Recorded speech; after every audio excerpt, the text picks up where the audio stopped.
अब शेयर कर सकते हैं।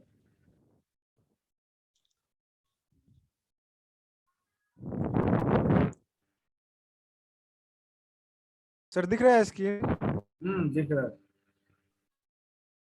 सर ये रहा सर प्रोग्राम, पहला काम सर ये रहा, एक मिनट एक क्रिएशन मिनट ऑफ मैट्रिक्स। एक मिनट को कुछ लोग जुड़ रहे हैं।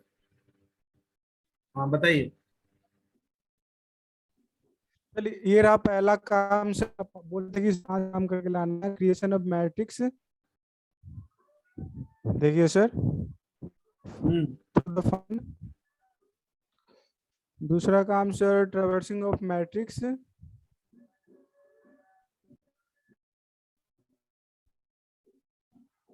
सर ये तीसरा काम वैलिडेशन। सर ये चौथा काम पार्ट्स रिप्रेजेंटेशन सर। तो एक आप एलिमेंट एंट्री के लिए एलिमेंट शो लिए हैं, डिस्प्ले कराने के लिए, और उसके बाद वैलिडेट के लिए लिए हैं, ठीक है। चारों के लिए वहाँ फंक्शन पर लिए ही है चेक यहाँ पे करिए। सर। स्विच केस मतलब स्विच केस स्टेटमेंट, मतलब स्विच स्टेटमेंट यूज किया है सर, ठीक है। जिसको मतलब जो भी करना है रन करा के दिखाया सर। एक मिनट देख लेंगे पूरा। ओएस डॉट, हाँ चलिए रन कराइए। अरे सर ये रन कराने वाला बटन सर नहीं दिखाई दे रहा है सर, एक मिनट सर। रन रन में जाओ। रन में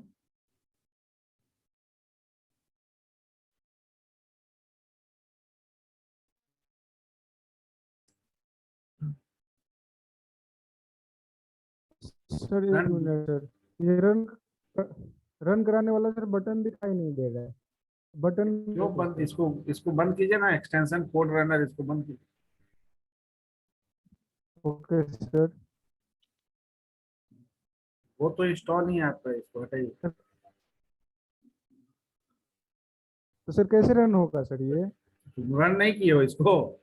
सर रन किए हैं सर, यहाँ पे बटन बनाए थे सर, पता नहीं ठीक है, बटन कहाँ तो गायब वहाँ हो गया वहाँ सर। जाइए, व्यू में जाइए, तो व्यू में उसको इंस्टॉल मत करिए, व्यू में व्यू जाइए। में सर, व्यू में व्यू में जाइए, सर, कमांड पैलेट। कमांड। है ना, ऊपर में ही है। Yes sir. हाँ, इसके बाद सर, गो लिखो, तो गो लिखो।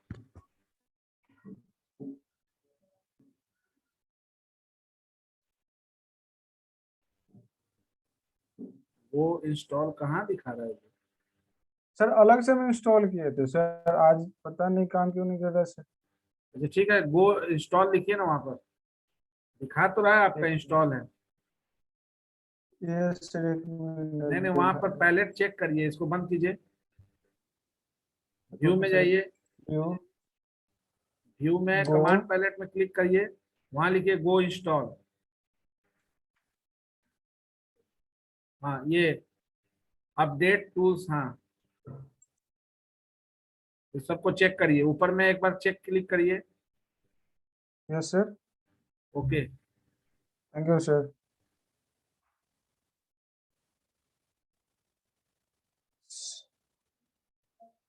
यहाँ सर जब ये रेडी फिर से, होगा, रेडी होगा तब टर्मिनल से रन कराइएगा। सर ये फिर से हो रहा है सर, तो हैं? ज्यादा टाइम ले लेगा सर। होने दीजिए, होने दीजिए। नेट है ना आपका? यस सर, ये सब काम एक बार हम कर चुके थे सर कल ही। फिर क्यों नहीं खोल रहे, ओपन हो रहा था? पता नहीं सर, हो सकता है कि इंटरनेट सर जूम डाउनलोड की इसकी वजह से सब गायब हो गया हो। तो होने दीजिए, उसको कंप्लीट होने दीजिए। हो गया सर। हो गया ना? Yes sir. नाउ टर्मिनल पे क्लिक करो। टर्मिनल पे सर।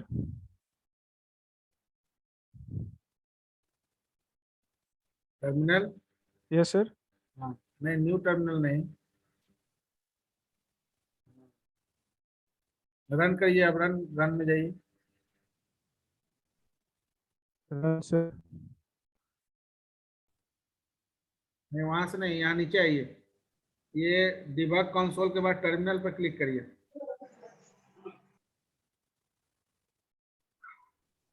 Yes sir. हाँ, और जो पाथ है सेट करिए।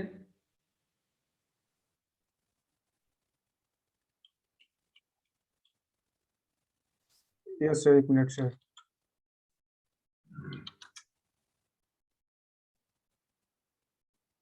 सर आप सर दूसरे किसी का चेक कीजिए, तब तक सर इसको मतलब रिपेयर करके उसके बाद फिर से ज्वाइन हो रहे हैं सर। ठीक है, स्टॉप करिए। Thank you sir. और कोई शेयर करेंगे? और कोई बनाए हैं?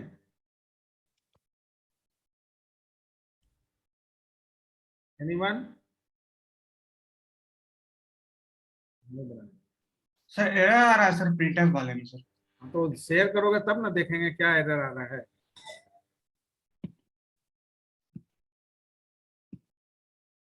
सर मेरा हो गया सर, फिर से शेयर करें सर।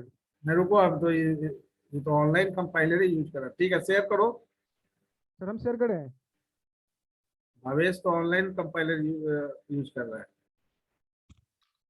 दिक्कत है क्या सर उसमें कुछ? नहीं, कोई दिक्कत नहीं है। हमको लगा कि आप सिस्टम पर इंस्टॉल्ड एप्लीकेशन रन कर रहा है कंपाइलर। शेयर करिए।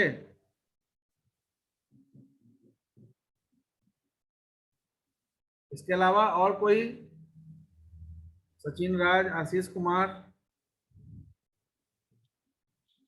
After class I will share the particular problem, ठीक है ना? सर हम शेयर कर रहे हैं सर। रन नहीं कर रहा है? कर रहा है सर। तो शेयर करिए। सर दिख रहा है सर? हेलो सर, हाँ, दिख रहा है सर स्क्रीन? रन कराइए। ठीक है, वो देख लिया आपका कोड। जितना काम था उसको एक एक स्टेप करके रन कराइए स्विच के थ्रू। देखिए सर, जैसे यहाँ पे sir press 1 for creating, 1 press करके, सॉरी यहाँ पे सर, वहाँ पे कर दिए। यहाँ पे सर 1 प्रेस करके इंटर करेंगे तो मैट्रिक्स का मतलब एलिमेंट्स मांग रहा है। ठीक है सर, 1 वैल्यू, अच्छा अच्छा, एक एक 2 करके बढ़ा रहा है। 3 4 5, नो सर, लेकिन इसमें कुछ जीरो भी डालो। Zero, yes sir, zero zero. Sir इसके बाद यहाँ पे सर पूछ रहा है मतलब इसके आगे क्या करना है। मैट्रिक्स क्रिएट ऑलरेडी हो चुका है सर, तो 2 प्रेस वैलिडेट, करेंगे तो सर ट्रैवर्स करिए एक बार, ट्रैवर्स। सर 2 करेंगे तो मैट्रिक्स सर आ गया सर, ये रहा हमारा मैट्रिक्स सर।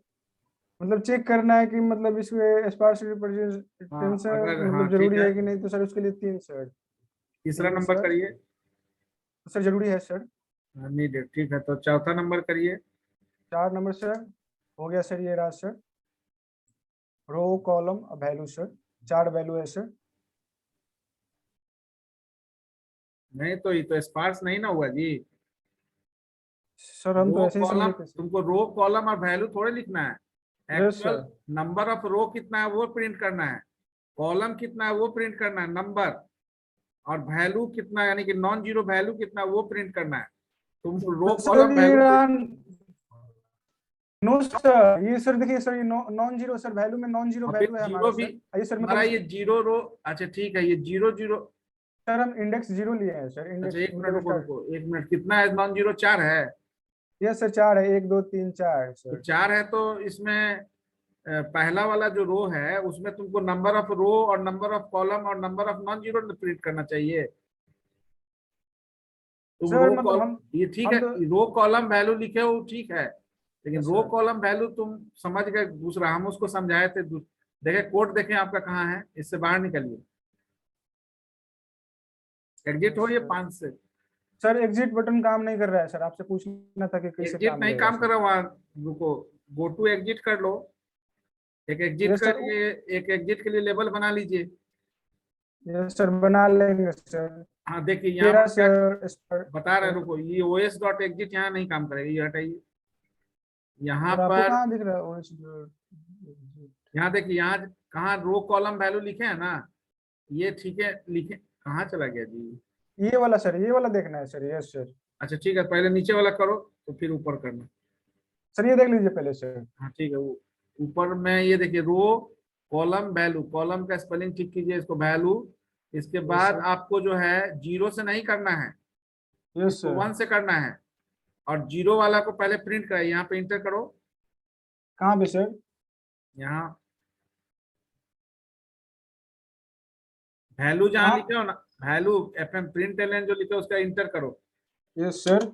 हाँ, इंटर करने के बाद तुम्हारा मैट्रिक्स आई जे है तो लिखो matrix zero zero, M80 matrix 0 zero और एक और लाइन दो 0, मतलब Zero. 0th रो का 0th कॉलम में इक्वल टू,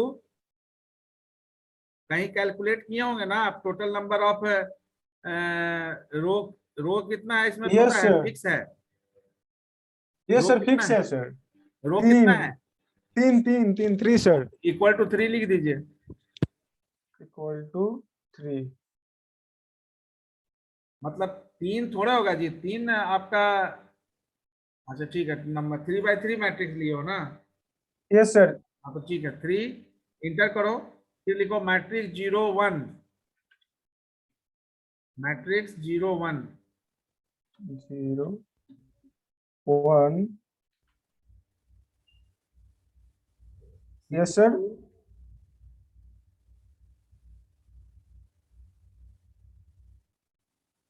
3 होगा, 3 sir. यहाँ पर नंबर ऑफ कॉलम बताएगा, फिर नीचे लिखो मैट्रिक्स 0 2,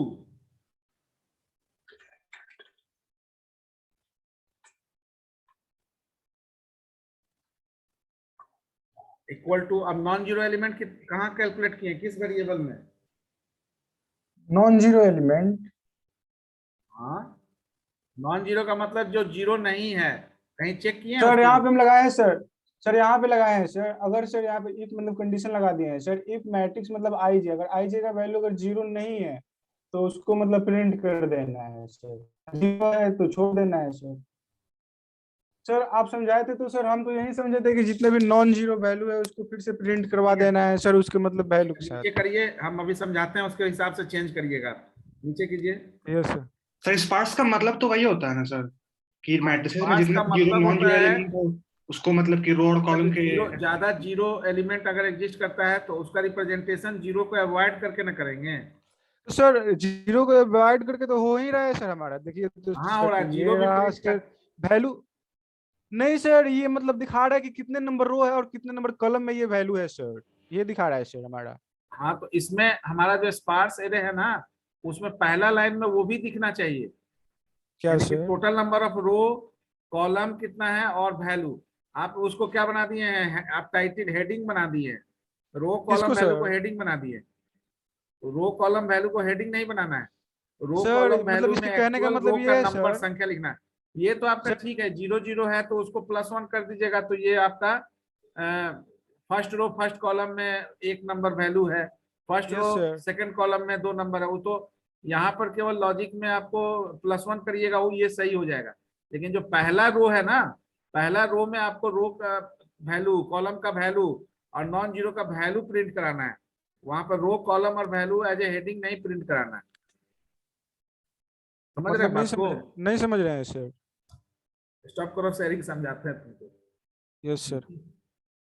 तो स्टॉप करो।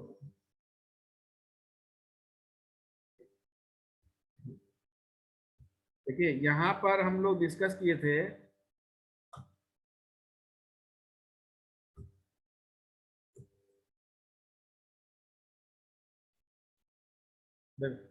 ये बताए थे ना कि ये जो पहला NR NC NZ का मतलब हुआ number of row, number of column और number of non zero element. तो ये देखिए, ये आपका मैट्रिक्स है 3 by 3, तो इसमें 0 1 0 0 0 2 1 3 0 है।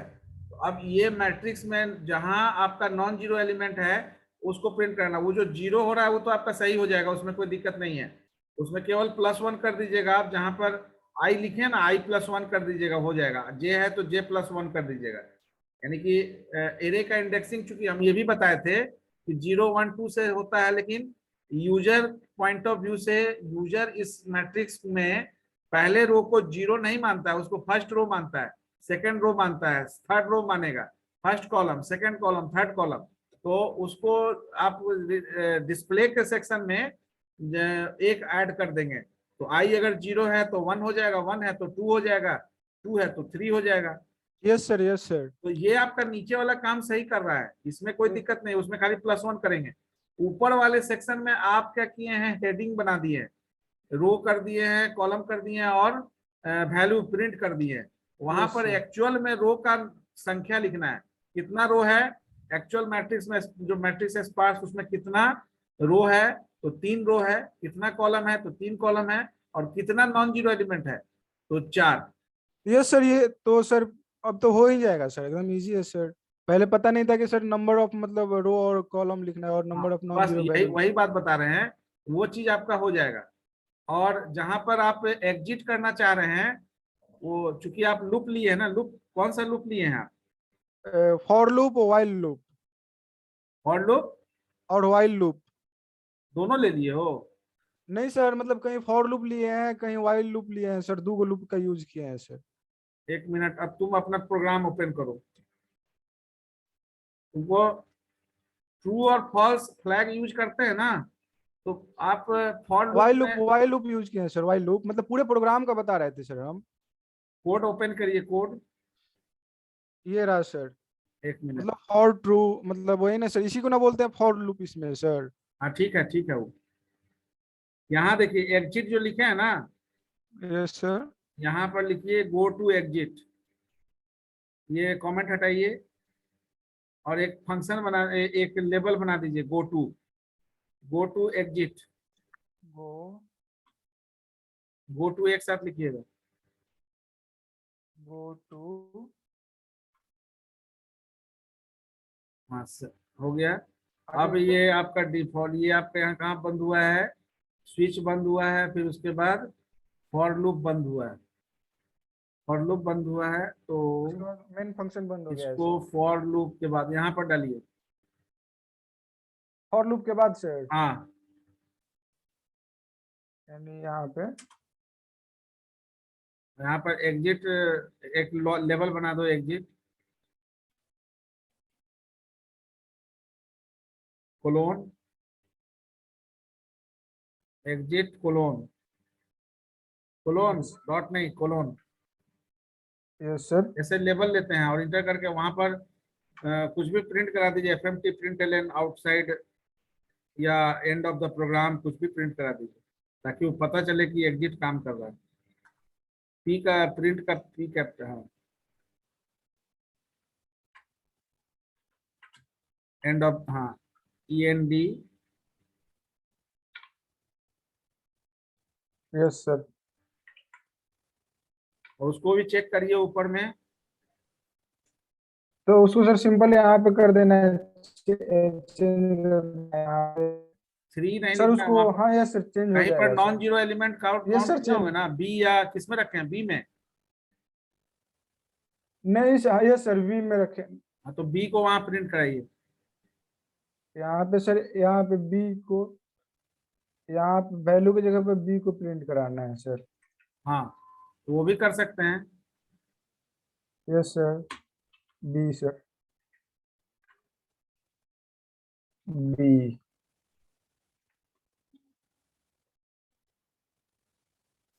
सर फिर से काउंट करना पड़ेगा सर, हम कर लेंगे सर इसको। चेक चेक, मतलब समझ गया ना क्या करना है? यस सर, समझ गए सर। ठीक ठीक, स्टॉप। पिछले बार समझ में नहीं आया था सर, इस बार समझ गए, thank sir.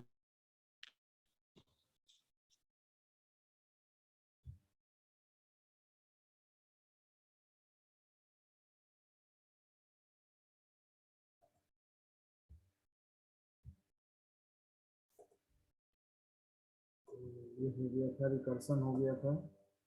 Now today will discuss go structure. तो एज सर लाइक, रिकर्सन हो रहा था सर, अभी कुछ बाकी था उसमें, थोड़ा बहुत हुआ था। क्या? रिकर्सन पूरा अभी नहीं हुआ है सर। अच्छा, तो रिकर्सन में हम लोग जो डिस्कस कर रहे थे कि कहाँ कहाँ किस जगह आप रिकर्सिव प्रोग्राम यूज कर सकते हैं। तो बेसिकली रिकर्सन का यूज ही क्यों है? तो there is a particular certainty, तो सर्टेनिटी और अनसर्टेनिटी, ठीक है ना? तो आप बोल सकते हैं सर्टेन और अनसर्टेन, ठीक है? तो जहां पर सर्टेनिटी होता है, यानी कि अ, ये हमको पता है कि इतने नंबर ऑफ टाइम्स में ये काम हो जाएगा, तो बेसिकली आइटरेटिव जो हमारा एल्गोरिथम है works on the finite set of instruction.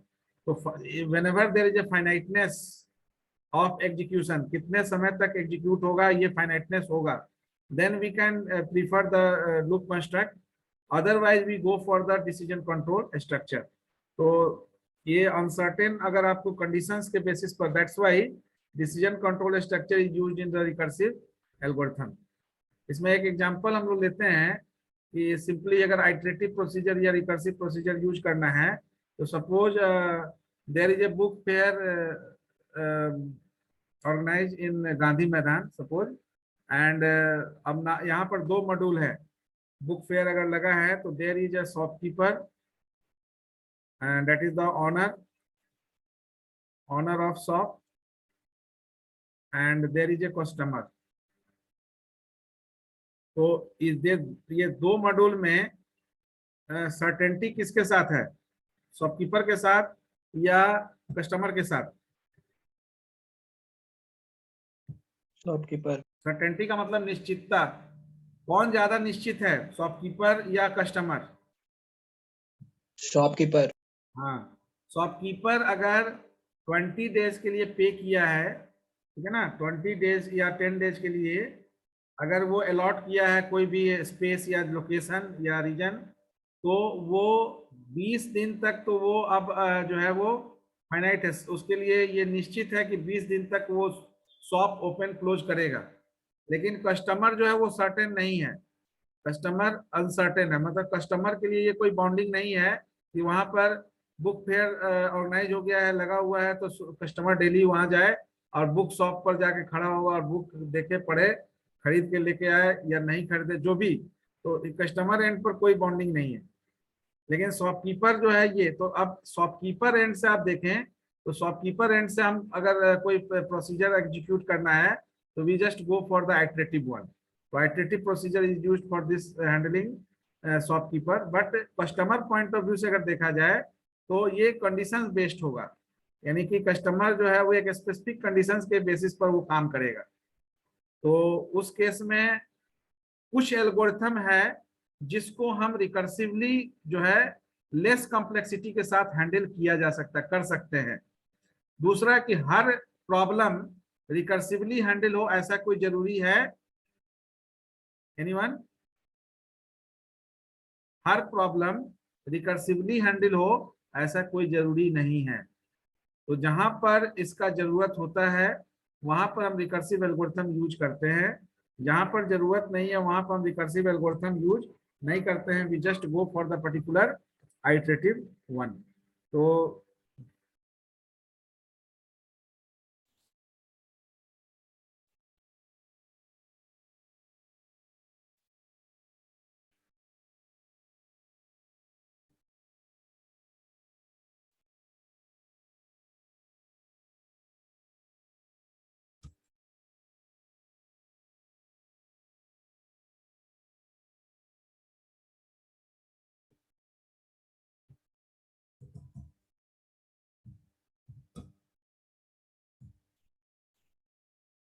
Recursive procedure में सबसे पहले सपोज कोई अगर एग्जांपल ही लेते हैं तो कोई जैसे टावर ऑफ मेनवायर या टेल रिकर्सन आप यूज करते हैं, या अगर डेटा स्ट्रक्चर कोई, तो हम just take the simple program. तो जहां पर भी हमको न्यू सेट ऑफ डेटा, तो डिफिनीशन में ही हमारा है आइटरेटिव फंक्शन और रिकर्सिव फंक्शन को डिफाइन करते हैं। तो आइटरेटिव फंक्शन हमारा जो है एक बार कॉल होता है पर्टिकुलर प्रोसीजर्स और इंटायर वर्क कंप्लीट करके कर्सर आउट होता है। लेकिन जो रिकर्सिव प्रोसीजर होता है वो फंक्शन अपने आप बार बार अपने को कॉल करता है, यानी recursive function is the function which call itself repeatedly number of times, ठीक है ना, until and unless the condition is dissatisfied. जब तक ये कंडीशन डिससेटिस्फाइड नहीं करता है तब तक वो अपने आप को कॉल करता है। तो अपने आप को कैसे कॉल करता होगा? Anyone? By different set of value, अलग अलग वैल्यू के बेसिस पर वो कॉल करता होगा। तो जस्ट टेक एनी एग्जांपल, बहुत फंक्शन दिया हुआ है।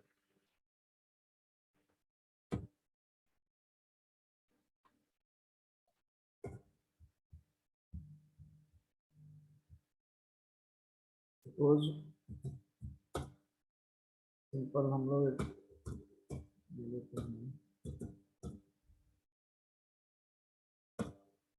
एक फंक्शन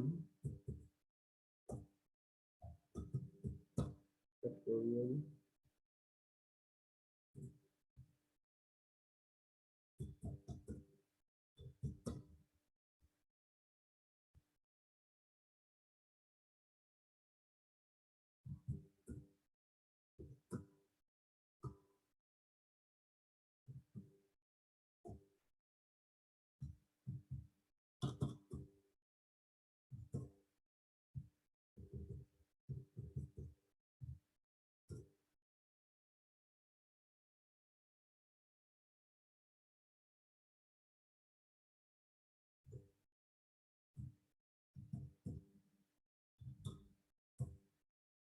तो बेसिकली हम लोग यहाँ क्या करते हैं, कोई भी नंबर अगर हम एंट्री किए तो नंबर एंट्री करने के बाद जनरली जो आइटरेटिव लूप होता है वो क्या होता है कि उस नंबर से हम फॉरवर्ड या बैकवर्ड डायरेक्शन में वर्कआउट कर लेते हैं। लेकिन अगर फैक्टोरियल हमको निकालना है तो जिस नंबर का फैक्टोरियल निकालना है उसके बाद का नेक्स्ट नंबर जनरेट करने के लिए हम उस नंबर को एक से सब्ट्रैक्ट करते हैं। यानी कि यहाँ पर you have to think about the changing of the particular new number because the same function will be called itself repeatedly with new आपके सेट माइक ऑफ से कुछ डेटा। आवाज आ रहा है। हाँ, आपके माइक से कुछ आवाज आ रहा है। फैन का आवाज है, बहुत जोर हो रहा है क्या? नहीं सर, अब हो गया, ठीक हो गया। तो नीचे में कुछ, एक मिनट रुकिए।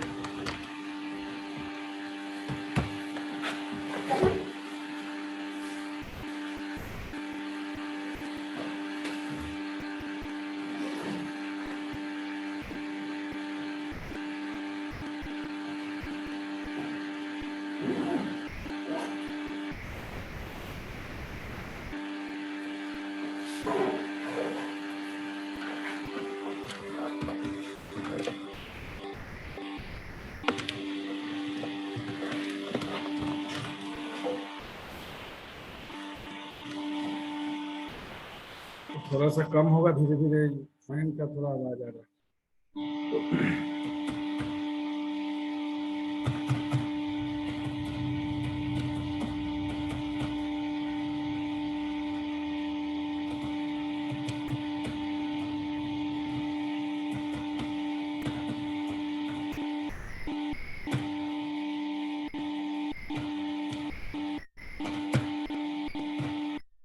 तो सिंपली अब यहाँ पर क्या है कि ये जो हम लोग पर्टिकुलर रिकर्सिव एल्गोरिथम लिखते हैं तो वहाँ पर हम फॉरवर्ड या बैकवर्ड डायरेक्शन में सेट नहीं करते वैल्यू। अगर जनरली इसी को आइटरेटिव लिखते, सेम फंक्शन को अगर आइटरेटिव लिखते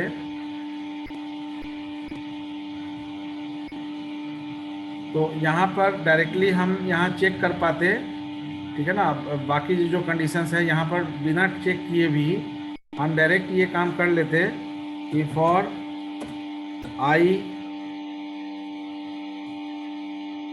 इक्वल टू, ठीक है।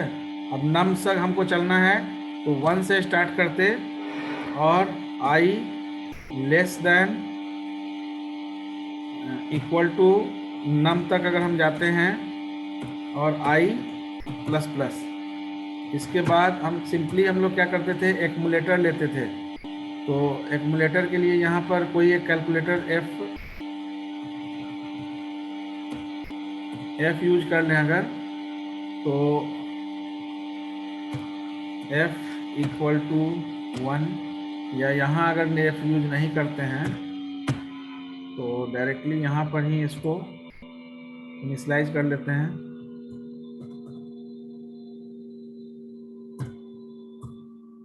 And then we find out the f multiplication, no?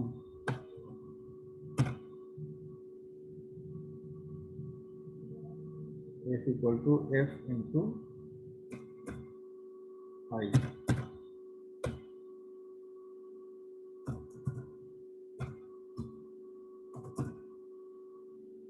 और रिटर्न करा रहे हैं तो रिटर्न कराएंगे यहाँ, तो रिटर्न फंक्शन बंद हो गई,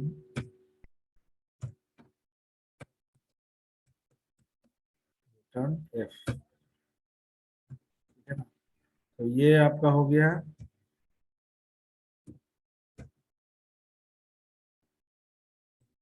आइटरेटिव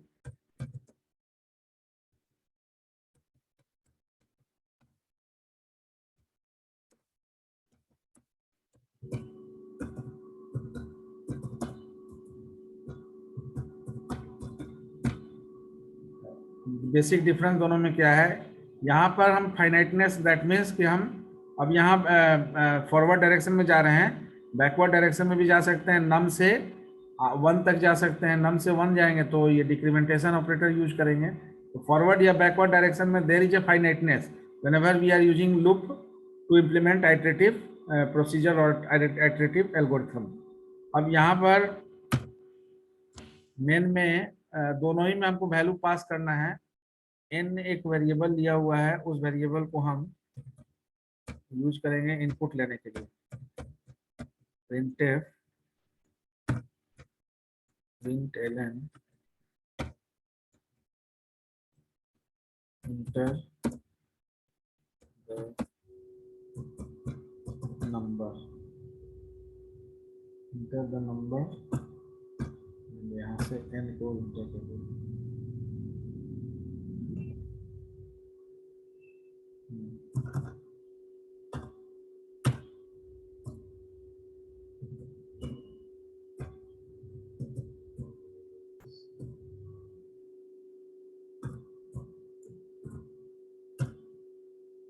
इसका फंक्शन नेम चेंज कर देते हैं, ये fact1 और ये fact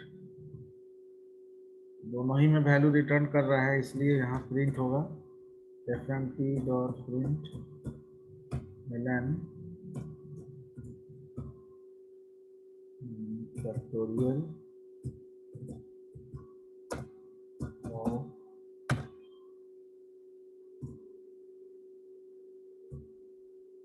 n equal to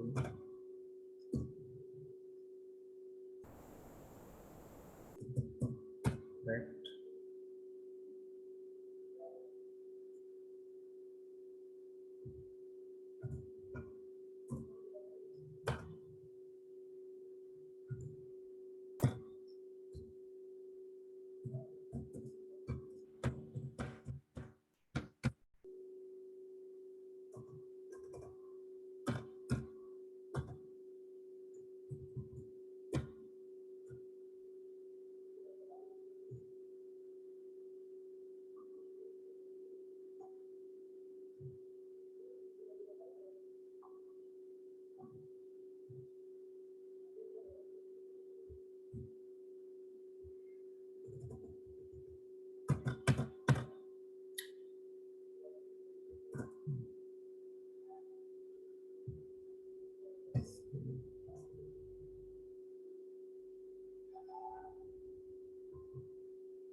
parenthesis कुछ कम है क्या?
कुछ ज्यादा है क्या?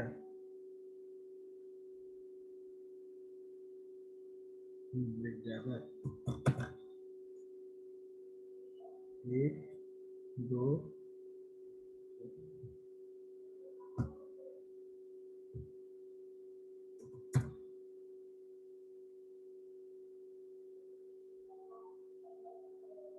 ये नंबर एक ही बार इंटर किए हैं तो एक ही नंबर का 2 बार देगा। इसको अगर डिफरेंट ले लेते हैं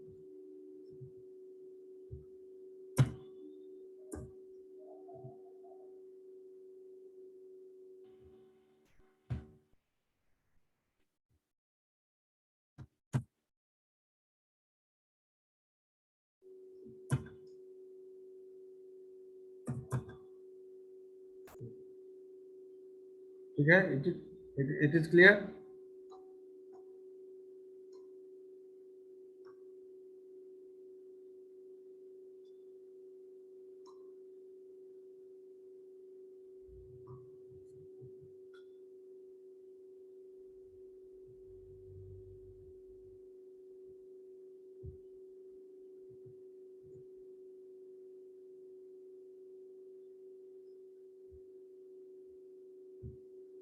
ठीक है, तो in the same manner you can write any algorithm. Basic difference आपका जो है वो बेसिक डिफरेंस यही है कि जो भी आपका एल्गोरिथम होगा, रिकर्सिव एल्गोरिथम होगा, उसमें you have to send the particular parameter number of times. तो नंबर ऑफ टाइम्स के लिए हमको कंट्रोल स्ट्रक्चर यूज करना होगा। और आइटरेटिव प्रोसीजर्स में cursor moves to the particular block of statement once and complete its entire job whenever the particular block of statement get executed। तो एक बार में आपका ऑपरेशंस कंप्लीट होगा, उसके बेसिस पर रिजल्ट डिक्लेयर्ड होगा। anyone have any query related to the recursive algorithm?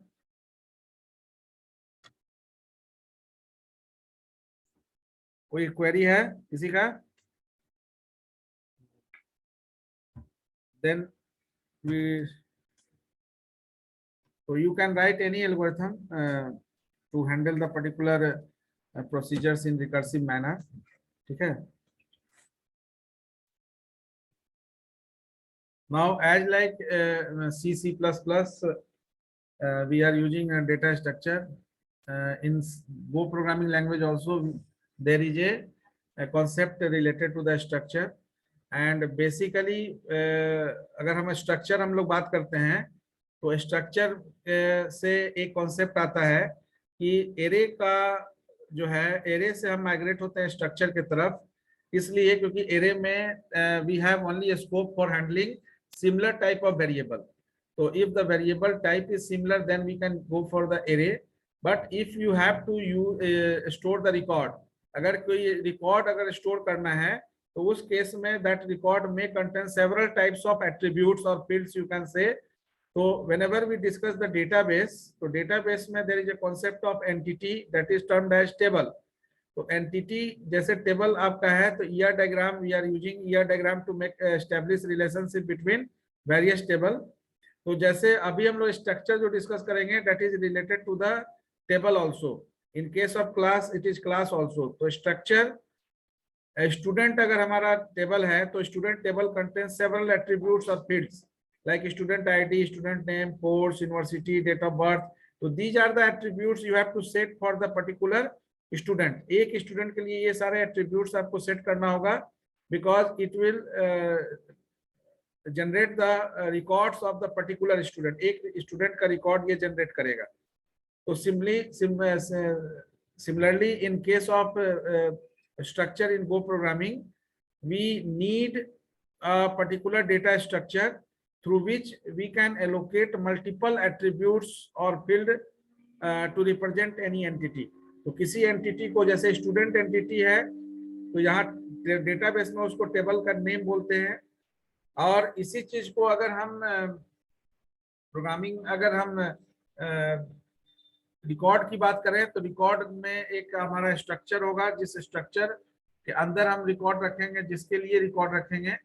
तो that's why I have mentioned that as like in any programming language there is a need to keep multiple attributes or field to represent any entity। in Go programming structure in Go programming structure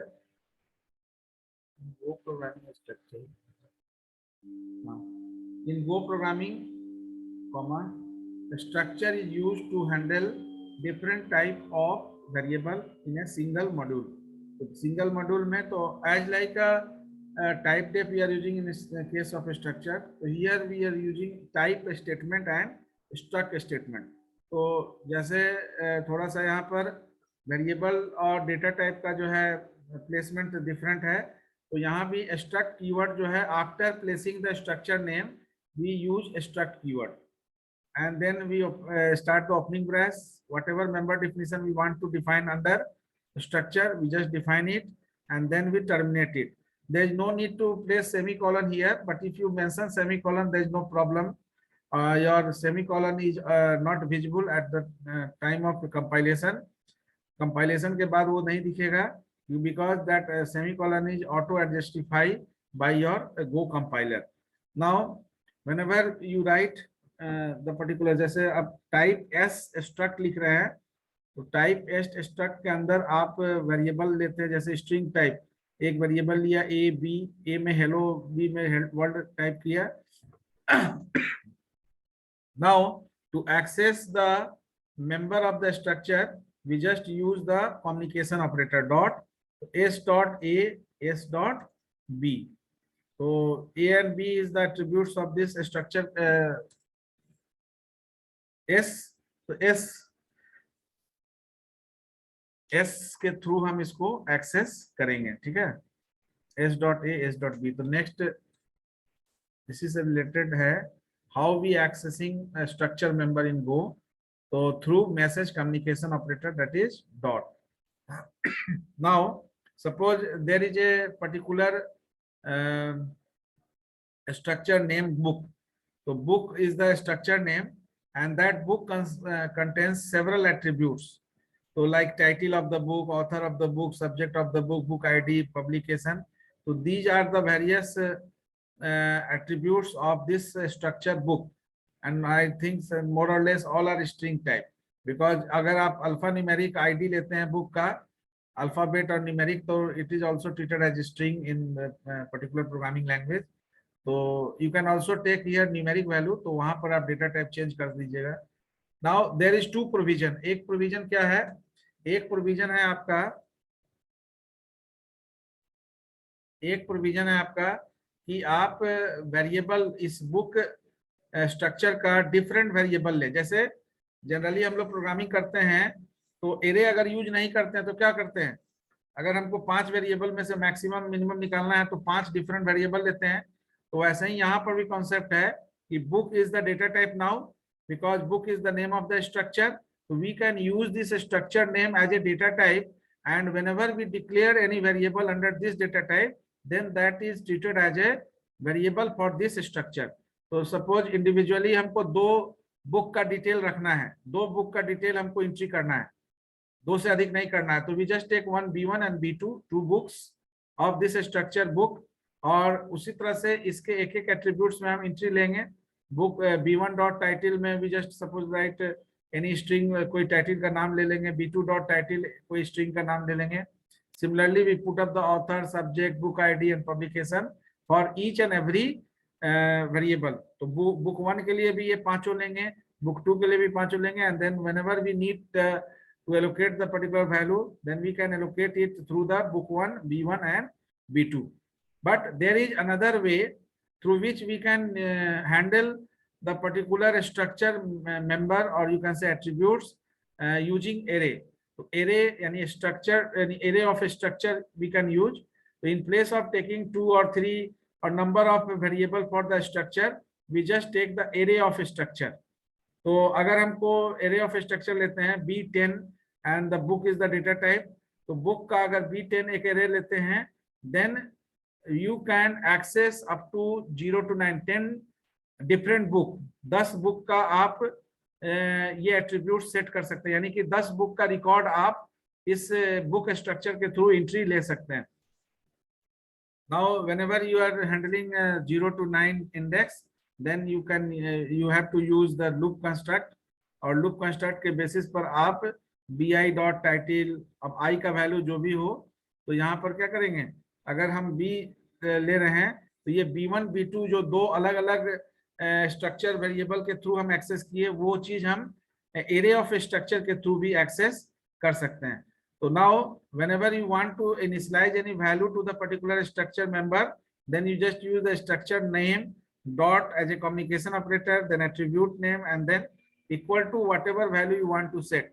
तो अगर string होगा तो double coat में रखेंगे, otherwise आप उसको single quote में काम कर सकते हैं। सपोज अगर हमको B1 के लिए, ठीक है ना, B1 के लिए जो आपका एट्रीब्यूट्स है, B1 के लिए अगर हमको ये सारा कुछ रखना है, title, author, subject, book ID, ये सारा चीज, तो how we can allocate this one, कोई बताएंगे?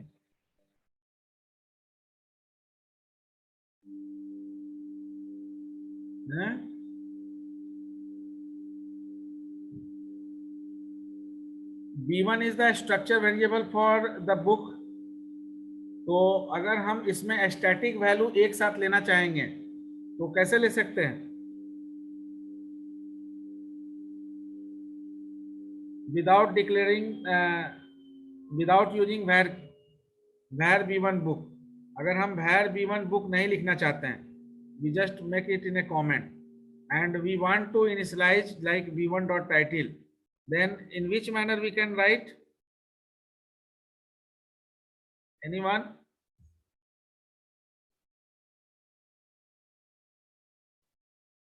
आवाज नहीं आ रहा है क्या जी?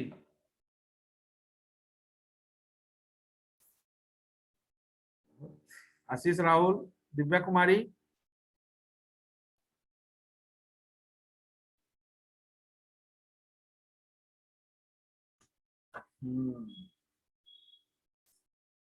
आवाज नहीं जा रहा है जी?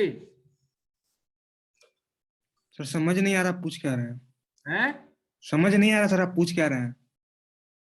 पूछ रहे हैं कि मल्टीपल एट्रीब्यूट्स को बिना वेरिएबल डिक्लेयर किए हुए बुक स्ट्रक्चर का अगर डायरेक्टली वेरिएबल के थ्रू एक्सेस इनिशियलाइजेशन करना होगा तो कैसे करेंगे, जैसे बाकी वेरिएबल करते हैं। अब समझ में आया? वैर कीवर्ड को बिना यूज किए, वैर कीवर्ड हम डिक्लेयर करने के लिए लेते हैं ना वेरिएबल को, तो Yes, sir. वैर कीवर्ड को बिना यूज किए अगर हम मल्टीपल एट्रीब्यूट्स को अगर सेट करना चाहें तो कैसे लिखेंगे? B1 dot book colon. B1 dot करेंगे, हम एक ही साथ लेना चाह रहे हैं सबको, सारे वैल्यू को। B1 डॉट करेंगे वो तो ठीक है, वो तो ये हो गया, structure name dot attribute name equal to value set कर देंगे सबका इंडिविजुअली। लेकिन अगर सबको एक साथ लेना चाहें तो नहीं मालूम, है? नहीं मालूम। पाइथन में नहीं यूज किया मिक्स्ड, यहाँ तो लगभग स्ट्रिंग ही है सब। मिक्स्ड वैल्यू भी रहता है तो आप लेते हैं ना, यूज करते हैं ना। भूल गया। यहाँ शॉर्ट डिस्क्रिप्शन यूज करते हैं ना।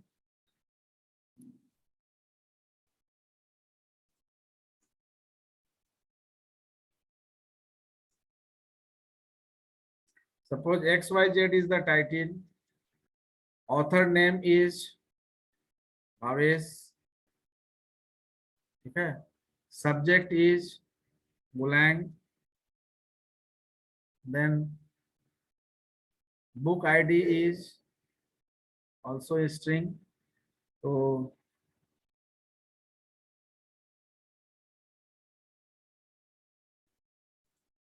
then publication BPB, ऐसा लिख सकते हैं ना? Yes sir.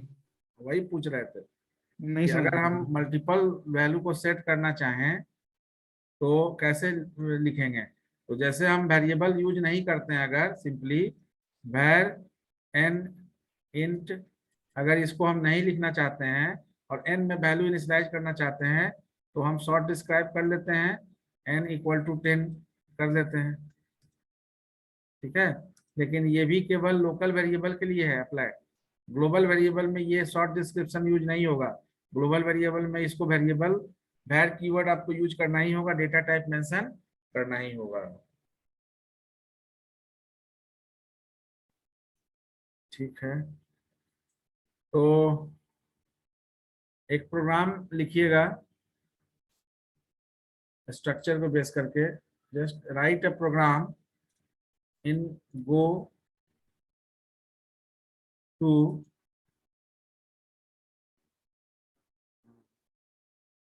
make a database of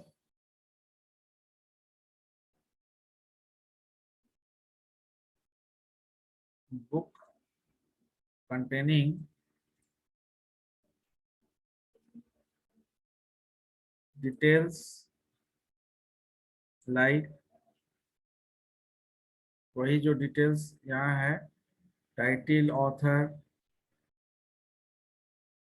title author name, then subject ID,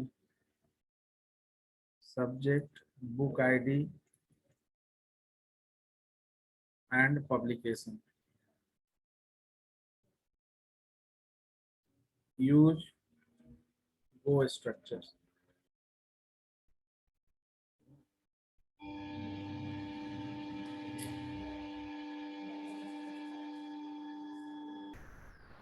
Use structure.